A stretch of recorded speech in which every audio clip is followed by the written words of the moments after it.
So what's up? Magandang umaga sa inyong lahat mga kamamay. Again, pag-usapan natin ngayon kung ano nga ba yung mga bagay na dapat nyo pong gawin upang sigurado na tumalab sa kanya yung tinatawag nating no contact rule.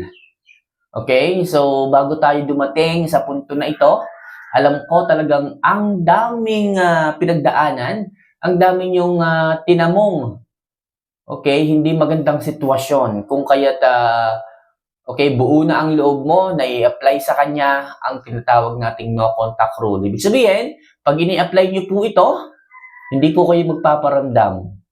Wala po kayong message, wala po kayong updates, at wala po kayong ini-expect na kahit na anong message at paramdam galing sa isang lalaki.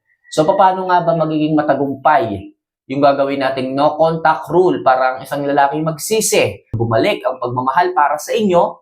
So, ibabahagi ko po sa inyo ang mabisang dapat nyo pong gawin na kapag nag-no contact rule kayo sa isang lalaki is maging effective. Yung tipong luluha talaga ang isang lalaki at marirealize niya ang value mong muli. Kasi sa no contact rule mga kamamay, ito po ay i-apply natin kapag no choice na talaga kayo. Okay? Anong ibig sabihin no choice? Hindi mo na maramdaman ang pagmamahal, palagi na lang nagloloko, palagi na lang nananakit, at hindi mo alam kung may pagmamahal pa ba na natitira sa kanyang puso. Kaya mga kamamay, upang maging matagumpay, effective ang no contact rule na gagawin ninyo, mangyari na pakinggan nyo po yung mga love advice na aking isi-share sa inyo ngayon. So bago natin ito simulan, huwag nyo sana kalimutan na mabilis na i-subscribe, i-like at i-comment kung ano mang gusto nyo i-comment sa ibaba. Okay? Kung nagawa nyo na po yan, simulan na po natin ang ating topic ngayong umaga na ito. So, paano nga ba magiging matagumpay ang no contact rule ninyo pagdating sa isang lalaki? So, number 1, dapat mong maintindihan na kailangan mo itong gawin hanggang sa huli. Yes, mga kamamay, mabigat po ito Hindi po ito biro-biro na tipong pag na-miss nyo ang isang lalaki, magpaparamdam na kayo. Hindi po ganon. Ang no contact rule ay kailangan niyo po itong panindigan hanggang sa pinakahuli. Kahit miss nyo na, gusto nyo nang makita, yung tipong gusto mo nang ayusin ng lahat, hindi po pwede. Is it do or die po ito mga kamamay, mga girls, do or die. Ibig sabihin, kapag ginawa mo ito at hindi nagparamdam ang isang lalaki, hindi ka po pwedeng sumuko. Hindi ka po pwedeng umiyak na lang. Dahil sa ano? Dahil sa hindi niya makita ang halaga mo. So gagawin mo to hanggang huli. Bahala na. Kung bumalik, salamat. Kung hindi, di katapusan na ng lahat. Basta mga kamamay, sa no contact rule, kailangan mong panindigan hanggang huli. Hindi po pwede dito ang iyakin. Okay? Kung mawala siya, kung hindi siya magparamdam, kung maglaho siya, wala tayong magagawa. Ganun talaga ang turing niya sa'yo. Hindi ka niya ganun kahalaga o hindi ka ganun kahalaga pagdating sa kanya, hindi ka ganun kamahal. May iba na siyang pina-priority. Syempre, yung acceptance, kailangan nating tanggapin. Sa no contact rule, hindi man to siguradong 100% na babalik siya, pero malaki yung tsansa na marirealize niya ang halaga mo. Kaya mga kamamaya, kailangan nyo maintindihan na kailangan nyo tong gawin hanggang sa pinaka-huli. Okay? So next, ipakita mo na gumanda o umangat ka simula nung nawala siya. Yes, mga kamama, ipakita nyo po, iparamdam nyo sa kanya na mas gumanda ang buhay ninyo, umasenso kayo, simula nung nawala siya. Kasi ang mga lalaki ganyan Kapag nakikita ka niya, after ng matagal na panahon na hindi ka nagparamdam, tapos nakita niya na parang siya pala yung naging problema sa inyong relasyon, at umayos ang buhay mo, umasenso ka, diba, dumami ang pera mo, diyan sila muling bumabalik Diyan sila muling nagpaparamdam Ewan ko ba?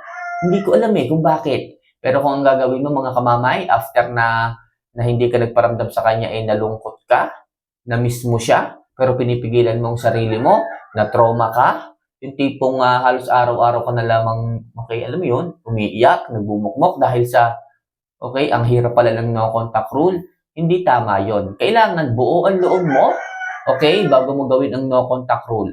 Kasi hanggang huli po ito, hanggang dulo po ito. Okay, medyo mahirap.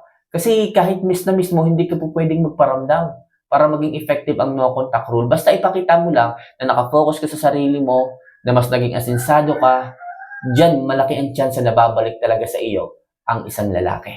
Okay? So next, huwag mo siyang i-block sa lahat ng social media accounts mo. Yes, mga girls, ang rule po natin sa no contact rule, kailangan makita pa rin niya kung ano man yung updates galing sa iyo. Hindi naman literal na ikaw yung magbibigay ng update sa kanya, yung tipong maku-curious talaga yung lalaki kung bakit hindi ka na rin nagparamdam, kung bakit nag-no contact rule ka na rin. Okay? Ibig sabihin, maku-curious siya kapag isang linggo o isang buwan ka nang hindi nagpaparamdam sa kanya. Minsan, sasagi ka pa rin sa kanyang isipan na tipong kakamustahin ka niya kung ano na bang nangyari sa iyo, ano na bang balita sa iyo. At syempre, yung social media po ang pinakamabilis na paraan upang masuliyapan ka niya, upang makita kung ano na ang update sa buhay mo. Kaya huwag mo siyang iba-block. Diyan siya magsisisi, diyan siya araw-araw na titingin, yan ang magiging updates niya pagdating sa iyo.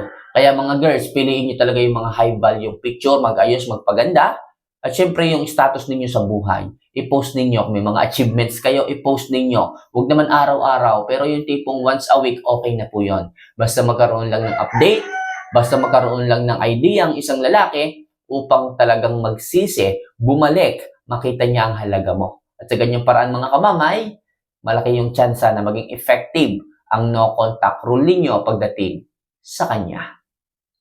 So next, ipakita at iparamdam mo rin sa kanya na wala na siyang halaga sa iyo.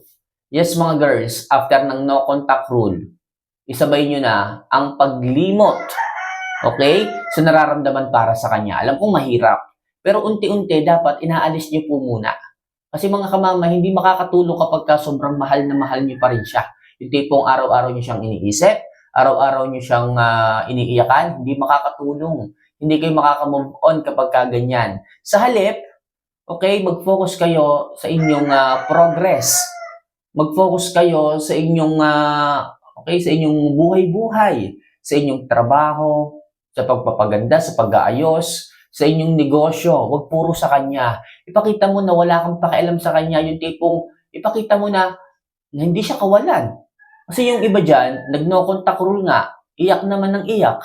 Nag-no contact rule nga, okay, nagsesend naman ng message tapos dinidelete. Di ganun din, tatawanan ka lang ng isang lalaki. Hindi lalong makikita ng isang lalaki ang halaga mo. Hayaan mong mamiss ka ng lalaki. Hayaan mong hindi niya kayanin. Okay? Yung kanyang nararamdaman. Kasi, okay, high value ka naman eh.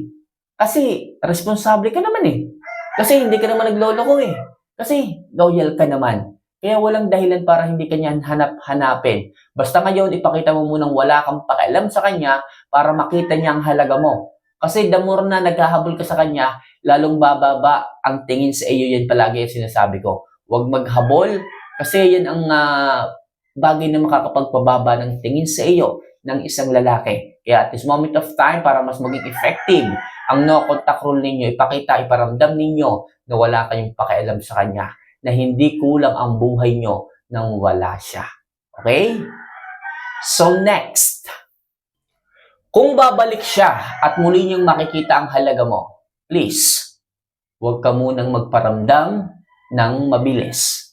Ang ibig kong sabihin mga kamamay, syempre, pag nakita niya ang halaga mo, nakita niya ang, ang buhay mo, asinsado ka, dami mong pera, may negosyo ka, masaya ka, sexy ka, blooming ka, babalik at babalik yan.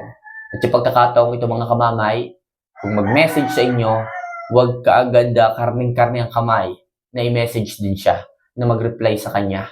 Iparamdam ninyo na iba ka na. Paramdam ninyo na hindi kulang ang buhay nyo kahit wala siya. Muli nyo padaanin sa butas ng karayom ng isang lalaki para magsisi. Okay? Ipakita mo na hindi siya bagay para sa iyo.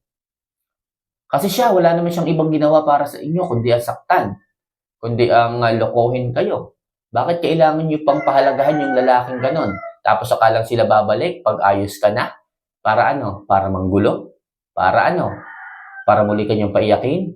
Huwag niyong hayaan. Kung talagang seryoso siya at nagbago, kung talagang interesado talaga siya sa pagmamahal para sa iyo at tipong parang nabigla lang siya, so i-challenge ninyo. I-challenge ninyo kung totoo talaga ang pag-ibig at pagmamahal, huwag niyong pansinin. Basta maging happy lang kayo. Ipakita nyo na hindi siya ang dahilan kung bakit kayo ay ngumingiti sa araw-araw. So maging ano nyo lang yun, maging bonus nyo na lang yung lalaking hinahabol-habol nyo noon, sila na naghahabol sa inyo ngayon.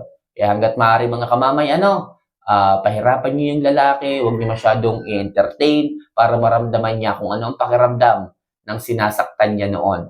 Sa ganyang paraan mga kamamay, mas magiging effective ang no contact rule pagdating sa isang lalaki.